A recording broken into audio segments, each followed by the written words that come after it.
Hello, everyone. My name is Simran, and you're listening to Fuck, Marry, Kill. Fuck, Marry, Kill is a brand new podcast from Sister Song Women of Color Reproductive Justice Collective. We are starting this podcast to share that everything is reproductive justice. The reproductive justice lens is a way to view our world, our movements, and ourselves that centers the most marginalized in our communities. On this podcast, we'll be bringing this reproductive justice vision to explore current events, intersecting movements, and more. And it all starts with a game of Fuck, Marry, Kill. For those of you who don't know, Fuck, Marry, Kill is an incredibly stupid game and will be the basis of this podcast. Traditionally, the game is played where you would give somebody 3 names and they have to decide which one of those people they would fuck, which one they would marry, and which one they would kill. When we play the game on this podcast, though, we won't just be using the names of people. We're going to get really conceptual. Examples: Fuck, Marry, Kill Joe Biden's dentures, New York City, and a sandwich. Fuck, Marry, Kill Steve Buscemi, a fart, and outer space. We will be playing Fuck, Marry, Kill with the unfuckable, the unmarryable, the unkillable. Welcome to Fuck, Marry, Kill. Our very first guest is Monica Simpson, Executive Director of Sister Song. Today's episode is going to give some background on the reproductive justice movement and how we've gotten to our current moment. Monica, thank you for being here and helping me introduce the history of Sister Song and reproductive justice so that we can ground the rest of our conversations. Awesome. Thank you so much for having me. This is the coolest thing I've ever done. I'm holding you to that. So let's start with a game of Fuck, Marry, Kill. Ooh. Have you played this game before? I've been introduced to it before. I feel like this is my first official time playing it, though. Okay, welcome. Okay. Perfect. Well, Fuck, Marry, Kill, Roe v. Wade, Loretta Ross, who is the first national coordinator of Sister Song. Oh, boy. And when your employees come up with super cool new ideas, like this podcast. This is so amazing. So Roe v. Wade, Loretta, and my amazing staff that come up with great ideas. I'm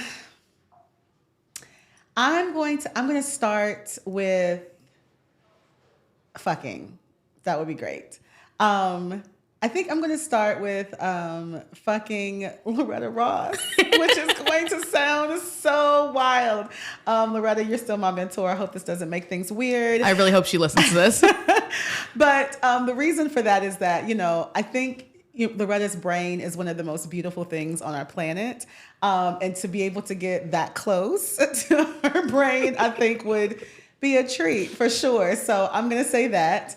I am going to marry my amazing team and all of their great ideas because I'm in it for the long haul with this team, right? And I know marriages have ups and downs and all the things, but we in it till the wheels fall off. So I'm going to marry my amazing team, and I'm going to kill Roe v. Wade because it was never enough for us in the first place. Yeah, and it's already dead. So I mean, it's like dead. Yeah. And so yeah, that was easy, unfortunately. But yeah, that's what I would do. I like it. And you're right. Roe v. Wade was never enough in the first place, so might as well kill it. Here we are. Monica, can you start by defining reproductive justice? Yes. So reproductive justice, this framework is very expansive. It is rooted in the human rights framework, which I think makes it really unique and also really powerful when we think about the opportunities that we have for organizing. It's also rooted in other theories like Black feminist theory, which I think is important for folks to understand that how these Black women that created this movement came together. They were bringing all of these different ideologies and frameworks to the table when bringing reproductive justice to life, really. And so we define reproductive justice at Sister Song as the human right to bodily autonomy, meaning that we have the ability to make our own decisions about our bodies, our families, and our futures. The human right to be able to have the children that we want in the ways that we want. And so that brings in the concept of birth justice and maternal health and all that is needed for us to have healthy pregnancies and healthy babies and life after we have our babies. And the human right to prevent or end pregnancies without shame, but with dignity. And that really gives us the opportunity to talk very out loud about our abortion access work, but also looking at how we want to think about comprehensive sex education in this country, how we think about contraceptives and bringing that into the conversation as well. So it is expansive to include all of that. And then lastly, the human right to parent our children in healthy and safe environments. And that really does speak to this need of taking away violence and all the things that make it impossible for our children and for all of us to really thrive in this country, and creating the systems of support and all that's necessary for us to be able to do that well. So we say simply, though, that reproductive justice is the human right to have a child, to not have a child, to parent our children in healthy and safe environments, and the right to bodily autonomy. Well, that sounds dope. I think it is.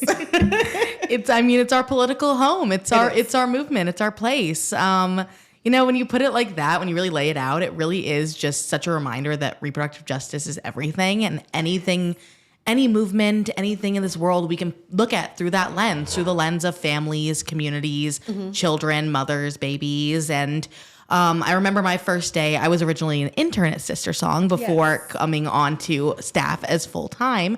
And when I was having my first day as an intern, it was the Southern Reproductive Justice Roundtable. Oh, yeah. So we brought together all of these amazing reproductive justice organizers all across the South. I was very intimidated. I was 21.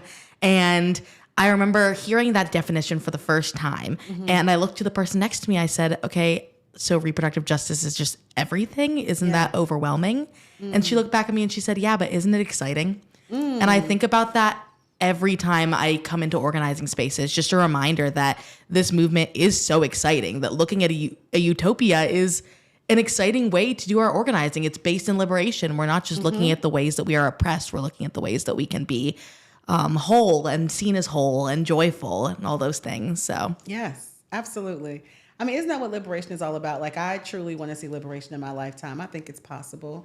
Some people say that I'm a little too optimistic there, but I don't think so. Like, I think that when we have a framework as powerful as the reproductive justice framework, it gives us a blueprint to be able to map that out and to be able to take the steps necessary to get to liberation in our lifetime. So I'm glad that was the response from the person that you talked to at that roundtable, because it is really, really, really exciting work, even in the midst of all of the darkness and hard stuff, right, that we're having to navigate on a daily basis right now. Absolutely. So how did the reproductive justice terminology and movement really take off? Yeah. So we are celebrating 30 years as a movement this year. And that means in 1994, there was something that happened, right? And it did. 1994 was a very interesting year. We could probably have a whole podcast just about 1994, or a whole conversation about it, rather, because there were so many things that were happening politically in the United States and abroad. But one of the big conversations at that time was healthcare reform in the United States. It was under the Clinton administration. And so everyone was talking about, how do we, create this new healthcare system? What's needed? How can we reimagine it? And there were so many things being left out of that conversation, and so many people being left out of that conversation. Namely, those communities that have historically been pushed to the margins, right? We're not always centered in these federal policy conversations in the ways that we should be. And also, it was really hard for people to see the connection between reproductive health as healthcare in general, and in particular abortion as healthcare. And so the conversations were challenging, and people were trying to figure out the best ways to enter. And around that time, there were these 12 Black women that were gathering as well in this year, because they were being informed by this international work that they were connected to, looking at how people around the globe were starting to make the connections between their reproductive lives and the social justice issues that were impacting their decision-making globally. And so these Black women were like, well, this is actually happening in the United States of America too. Why are we not having that conversation here? And so they started to organize themselves, and they also organized hundreds more to create this action in August of 1994 to put a call out to Congress and ask them, or actually they demanded, I would say, it wasn't an ask. It was more of a demand. It's like, if you're going to talk about healthcare reform in this country, you're going to listen to Black women, and you're not going to exclude what we know is necessary for us to have, full access to healthcare in the ways that we need it. And so they put this call to action out in the Washington Post, as well as the roll call, and it was signed on by hundreds of Black women from all across the country. Now, mind you, podcasts didn't exist in the same way back then, nor did social media in the ways that we have it now. It was called radio back then. It was called radio, and it was called, you emailing people maybe a little bit, or at least calling your homies and saying, this is what's happening at this time, and passing out flyers. It was just a different way of organizing and communicating with people, but they did all of that to get these signatures of these Black women from all across the country to be able to move this collective action towards Congress. And they signed off on that action as Women of African Descent for Reproductive Justice, because they were like, this is the time that we have to bring this global understanding that we have around reproductive health and rights from a social justice perspective to the U.S. And so they combined the work of reproductive health and rights with social justice and named it as reproductive justice. And so, this framework has, given us the ability to organize across BIPOC communities at large, right? Really centering the expertise and the needs of our communities in ways that historically the mainstream reproductive health and rights movements haven't really created space for. Yeah, absolutely. I'm really interested to know more about how Sister Song fits into all of that, because that's an amazing history about reproductive justice, and we are the Reproductive Justice Collective. So how did Sister Song start, and why did Sister Song start, and what was the need for it? Yeah. So, in 94, this framework came to be, and Black women named this movement, and the work continued, right? People went back to their organizations, they went back to their work, and they continued to, advocate for the work that they were doing. And the women that came together, they were across many different movements, right? From human rights work to LGBTQ work, to some of them were policy folks, folks who were doing faith organizing. There was a really interesting and beautiful mix of folks that came together. And so about 3 years later, in 1997, as those conversations were continuing, there was a collective of folks that came together. Luz Rodriguez, who is known as one of the mothers of Sister Song, right? She conceptualized this model for this national collective that would really serve as this hub for BIPOC communities who were working on sexual and reproductive health and rights issues at that time. What they saw was that the ecosystem for us, right, for BIPOC people, the resources were little to none. Most of our organizations were running off of one person, right, trying to serve their communities. And she thought about this being an opportunity and a way to really grow and expand and give more infrastructure to BIPOC-led organizations if we were able to do this work together collectively, right? And so they convened themselves, as we always do whenever anything transformative is coming into play. We bring ourselves together to map out how we want to bring that thing to fruition. And so Sister Song was created by these many communities.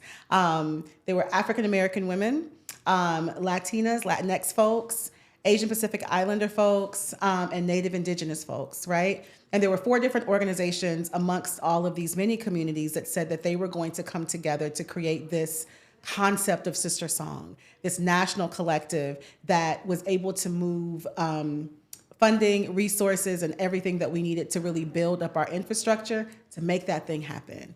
And it happened in 1997. It took a few attempts to make this multicultural, multi-ethnic, multiracial, model come to be, but we made it happen in 1997. And so it was a powerful convening of these organizations that were so deeply rooted in their communities. That's what made Sister Song such a powerful collective, is that they identified those groups who were working really at the most grassroots level, right? And building up that collective power to think about how we wanted to move as a unit, right? And it was the first time we were able to see these organizations being lifted up and our issues being lifted up and our leadership being lifted up again in a way. And it was also important for Sister Song to come into existence that way because we were coming up against some really big, long-standing institutional, reproductive health and rights organizations that were massive and had hundreds of employees and just had, again, decades worth of branding and decades worth of work that was really, really hard for us to come up against if it was like one small organization trying to make their way to the table, right? And so in order for us to feel like we could really have a solid seat at the table, we came together to the table, right? And Sister Song was the vehicle that brought those organizations together to be able to make that happen. That's beautiful. And here we are so many years later in 2024. I wasn't even born in 1997. Oh my God, I was graduating high school in 1997. Don't do the math, people. Don't do it. Don't do it. And here we are in 2024, still doing that, still bringing people together, convening our communities, and finding ways to fight the common evil, which is white supremacy. We have something so powerful, and we might be experiencing white supremacy in different ways, depending on what kind of BIPOC person you are. But at the end of the day, we are fighting the same evil, and we are fighting the same battle. That's very, very real. So real. And is it true that Luz Rodriguez originally conceptualized Sister Song on a napkin? She did. I just think that's the coolest part of the story. I'm so glad that you lifted that up, because it just shows like when you got it in you, you're gonna use whatever you got around you to make that thing happen. That's the sign of a true organizer right there. Mm-hmm. Give it up to Luz Rodriguez. She's like, I'm not gonna let the fact that I don't have a pencil and pen and pad of paper in front of me stop me from using this opportunity that I have to share this model that could hopefully transform the way that we think about this work. And that absolutely is what happened.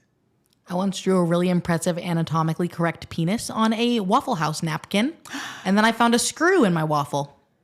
It was like an actual screw? Yeah, like a real screw in my waffle. I still go to Waffle House, though.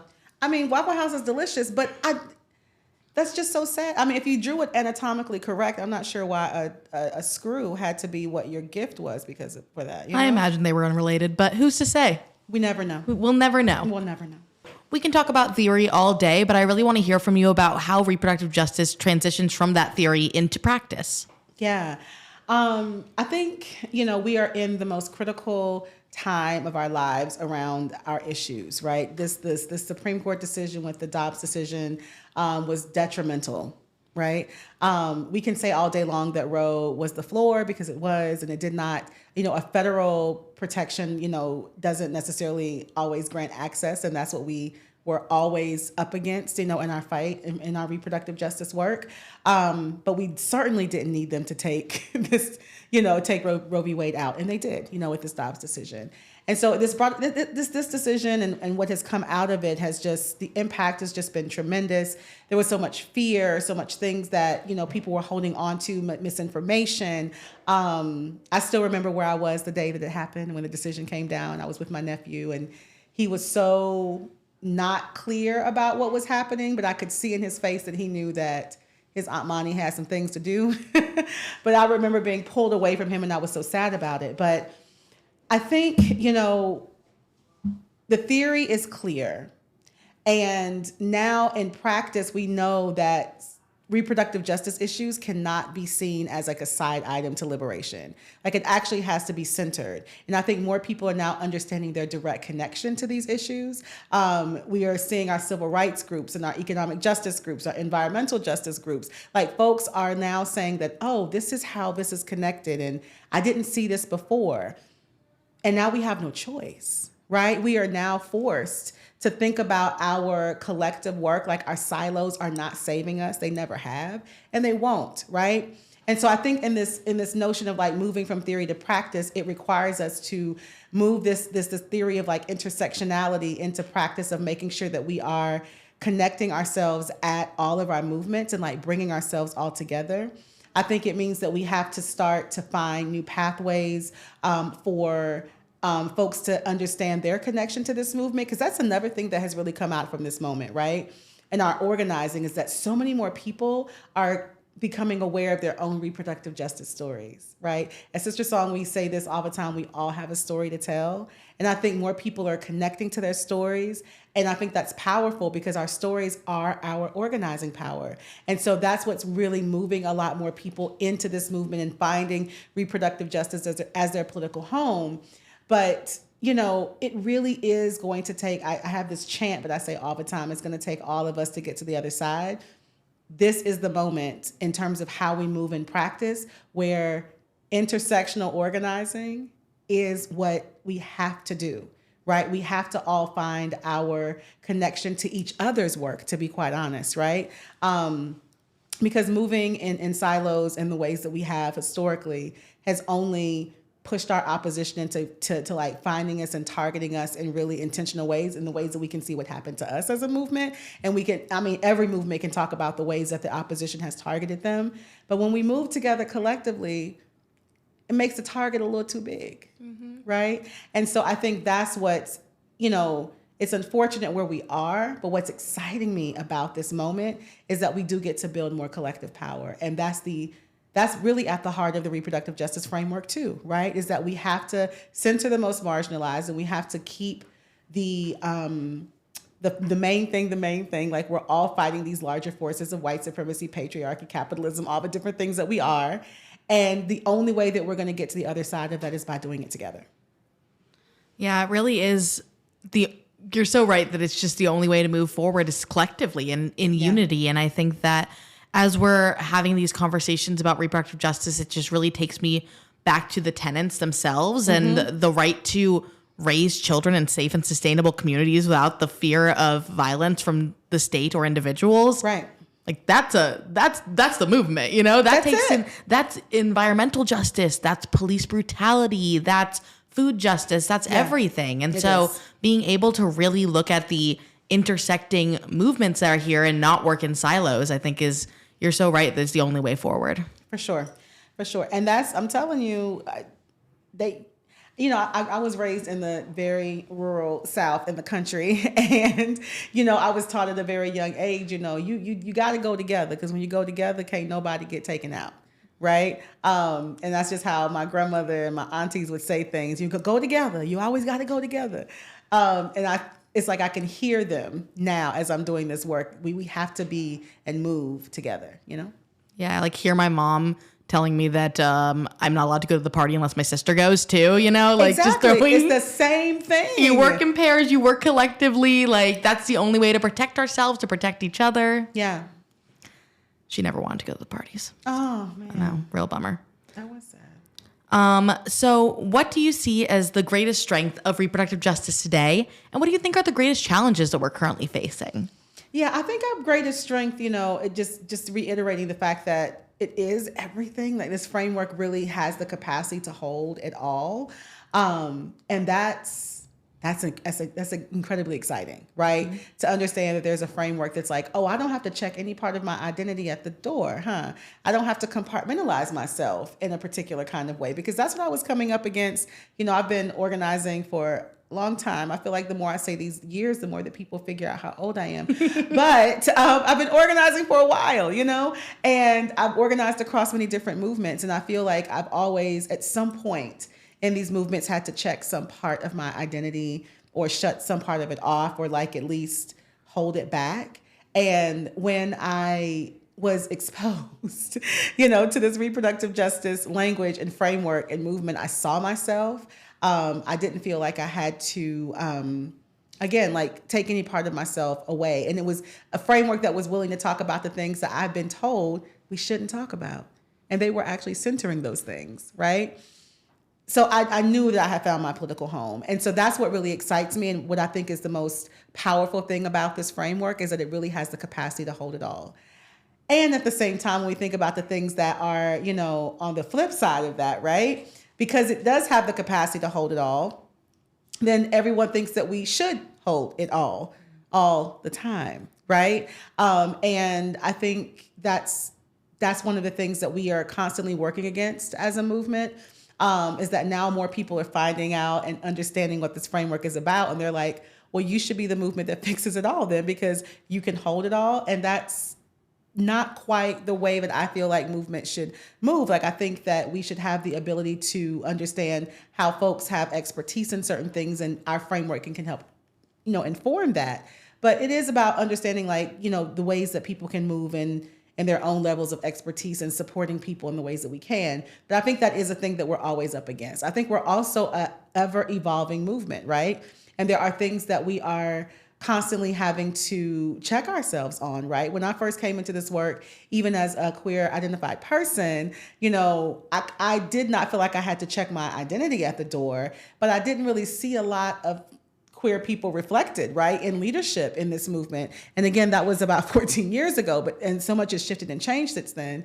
But I realized that the movement had some growing edges, right, around some of the communities that we just did not see that could not see themselves reflected at the time. And I think that we have some more work to do. I think that we have work to do with our disability justice communities and our trans community, right? I think there's more work that we have to do around our global work and like what we have the capacity to do as a movement. There's just so many growing edges that we have. And so our framework, as dope and fresh and amazing and all-encompassing as it is, that can be our guiding force, but we still have some work to do in kind of closing some of those gaps and doing some deeper learning on some of the other concepts like abolition and things like that that's really starting to show up in our movement spaces that I think that we have some really, really beautiful opportunities of like growing and expanding into. Yeah, I really appreciate the way that you talk about how these growing edges are things that are there, and we can be open and honest about that, and we can take accountability for that, because these are not stagnant movements. These are not stagnant ideas. We need to shift with the times. We need to shift with our communities and how things are moving. And I always think about how the tenet of bodily autonomy is one that you added, correct? Yeah, and so I will say, clearly though, I do believe that was something that was always a part of the framework, because you can't talk about, these things and not have an understanding of what bodily autonomy means. Sure. But I do think that it was important for us to pull that out explicitly, to give more breadth to communities that we had not had the experience of like really working with heavily, for us to really be able to lean more into the sexual freedom side of things that is a part of this work, because I don't think that we talk about sex enough in our movements. I think we talk a lot about the things that are products of sex, right? Like, pregnancy, or you might want to keep the baby, you might want to have an abortion, whatever that thing may be. Right, but how'd you get pregnant? But you had sex, okay? That's what happened. And so I still think that we have a lot of work to do around reducing the stigma of talking about sex itself. But yeah, that's so much a part of the work that reproductive justice gives us the ability to do, and like really pulling out that bodily autonomy tenet allowed us to give more breadth to that. And so that was something that was really important for me as a leader coming into this movement and thinking about how I wanted to lead the next wave of Sister Song's life, was to be able to make that something that was very clearly articulated, right, in our tenets, and not just having them kind of rest in the right to have, not have, and parent children, because that's very womb-centered. And that's important to us because our wombs are important. And we have to think about all of our communities where that's not their reality, but they also have reproductive lives that we're also advocating for. Yeah, especially in this current political moment with all the attacks on trans communities. Oh my gosh, being able to have that bodily autonomy piece and really looking at the way that hormone replacement therapy falls under that category, being able to use different pronouns in schools, it falls under those categories. Absolutely. So yeah, I really think that it does expand it into some of our gaps. And with the not talking about sex enough thing, I mean, I really think about our conference, our Let's Talk About Sex conference that is coming up in August in DC. And it's such a fun environment where we do try to talk about sex. I think the fact that we named it Let's Talk About Sex, that's make it really, really clear to people, we're going to talk about sex. We're going to talk about sex. Like a lot at the conference, among all the other things that are, fully,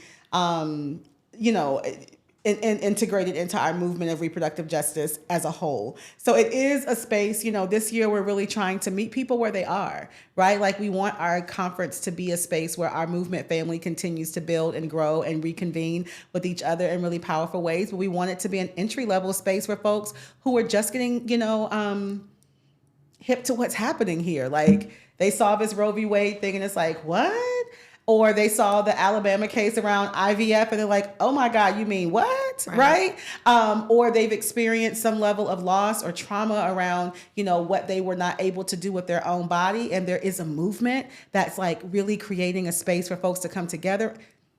We want all folks, right? Young to our seasoned elders to understand, right? That this is a space, right, for us all to be able to convene, to learn, yes, and to also love upon one another, right? And create some moments of joy and celebration that's also equally important at this time.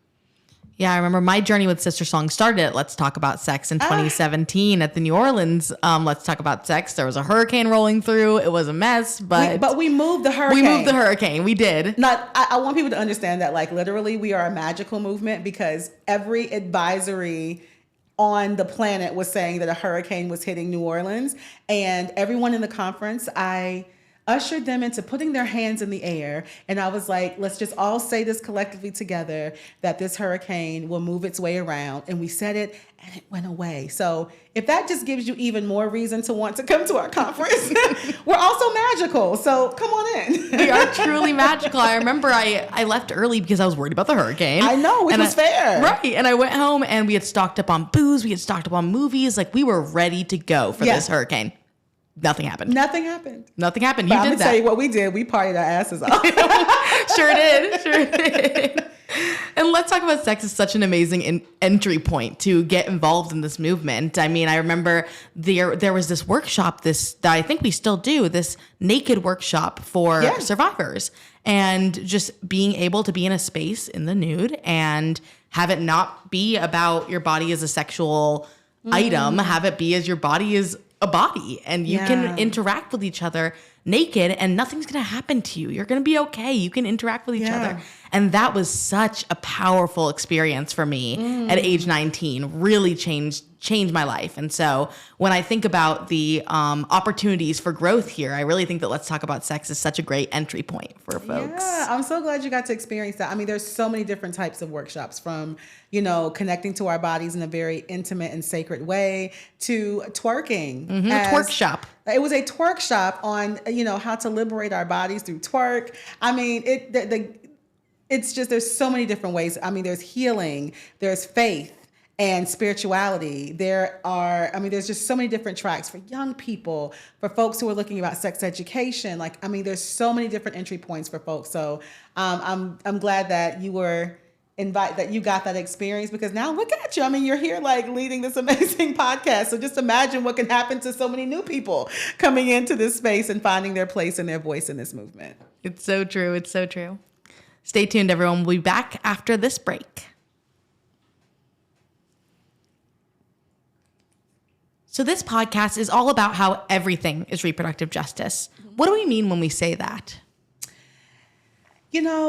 I think we literally mean everything, right? From the way that we, when we first learn about our bodies and what we don't learn about our bodies, to understanding who we are in the world and how we identify in the world, to us thinking about the families that we want to create or the futures that we want to create and what's needed for us to be able to create those futures and to thrive in those futures, whether that means having a family or not.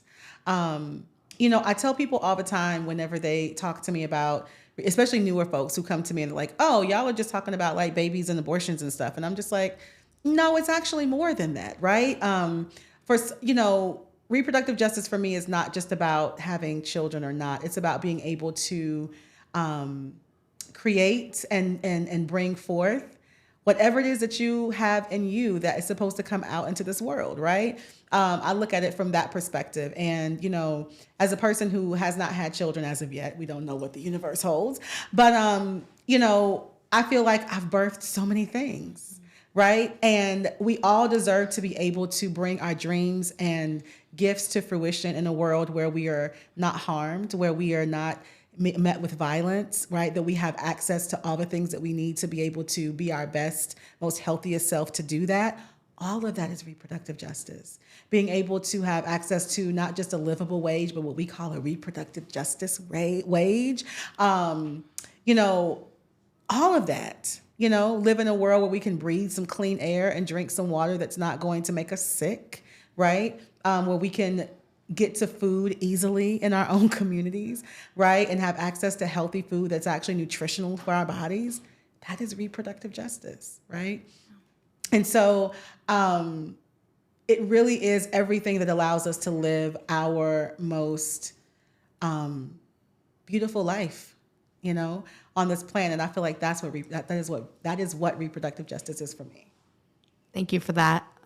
And that's the thing. Babies grow into adults. They grow into people. And people having abortions are also people. And so they have lots of things going on in their lives that have nothing to do with abortion or babies or any of it. These are human beings. And so they have human problems, and every problem that impacts a human can be looked at through a reproductive justice lens. That's as simple as that. That's it. Well, Monica, you are my boss. Would you say that I am or am not absolutely nailing this first episode? Let me tell you something. I can't say I have favorites. That's not a thing that folks are supposed to say. Sure. But about, if you did. But, I would think that this is kind of coming high on the list. I would give you an A++ on what's happening with this podcast here. And the possibilities of it are like making me just tingle all on the inside. So you're nailing it. You're killing it. I mean, I think you're killing it and fucking it up. Can I say that? You can't. Hey, you know what the podcast is called? You can say it. Yes. I am so excited about this outlet for our movement, for folks to be able to make connections to this work in such a really fun and innovative way. And I'm just really excited about what's possible. So you killing it. Wow, I really feel like my mom just told me that I'm her favorite kid, because I've asked her for years and she won't admit it, but let me tell you, I know. You already know. I know. Amazing. Well, thank you so much for being our very first guest on Fuck, Marry, Kill. And thank you for letting me say fuck on a Sister Song podcast. I really appreciate it. Absolutely. We are so excited to be developing this podcast and sharing it with you all. This show is hosted and produced by me, Simran Singh Jan, produced and engineered by Lori Rowe, and featuring music and sound engineering by Dallas Diaz. We'll see you next time. We did it! Thank you, Monica. That was awesome. That was really great. Congratulations.